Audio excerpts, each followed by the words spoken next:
একের পর এক কালো মেঘের ছায়া যেন ঢেকে গেছে নরেন্দ্র মোদী সরকারের ভাগ্য। আকাশ বিপদ যেন এবার মোদীকে আসন থেকে না নামিয়ে আর পিছু ছাড়বে না। গত বছরের রক্তক্ষয়ী সংঘাতের রেশ কাটতে না কাটতেই দক্ষিণ এশিয়ায় আবারও যেন যুদ্ধের দামামা শোনা যাচ্ছে। সীমান্ত ঘিরে ভারত পাকিস্তানের মধ্যে নতুন করে তীব্র উত্তেজনা ছড়িয়ে পড়েছে, যা দুই পরমাণু শক্তিধর দেশের সম্পর্ককে আবার ঠেলে দিচ্ছে অজানা সংঘাতের দিকে।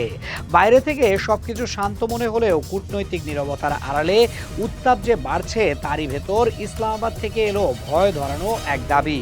পাকিস্তানের সামরিক বাহিনীর গণমাধ্যম শাখা inter services public relations ISPR জানিয়েছে বেলুচিস্তানে পৃথক দুটি অভিযানে ভারত সমর্থিত মোট ৪১ জন নিহত হয়েছে। জিও নিউজ শুক্রবার এক প্রতিবেদনে এই তথ্য প্রকাশ করেছে। আর আইএসপিআর বলছে নিহতরা ভারতীয় প্রক্সি সংগঠনের সঙ্গে যুক্ত ছিল।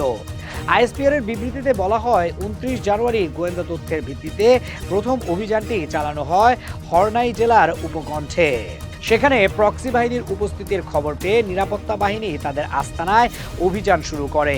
পাকিস্তানের দাবি অনুযায়ী তীব্র গোলাগুলির পর ৩০ জন ভারত সমর্থিত সদস্য নিহত হয় এবং অভিযানটি ছিল কার্যকর ও নিখুঁত। একই সঙ্গে তারা জানায় নিহতদের কাছ থেকে বিপুল পরিমাণ অস্ত্র, গোলাবারুদ ও বিস্ফোরক উদ্ধার করা হয়েছে, যা ঘটনাস্থলেই ধ্বংস করে দেওয়া হয়। এরপর কিছুক্ষণ পরই পাঞ্জগুর জেলায় আরেকটি পৃথক অভিযানে একটি সন্ত্রাসী আস্তানা গুঁড়িয়ে দেওয়া হয় এবং সেখানে আরও ১১ জনকে নিষ্ক্রিয় করার দাবি করা হয়।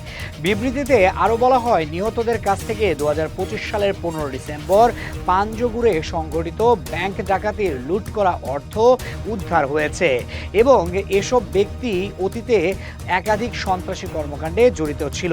বর্তমানে সংশ্লিষ্ট এলাকায় তল্লাশি অভিযান চলমান রয়েছে আর বিদেশি মদতপুষ্ট সন্ত্রাস বিরোধী অভিযান পূর্ণ গতিতে অব্যাহত থাকবে বলেও জানিয়েছে আইএসপিআর।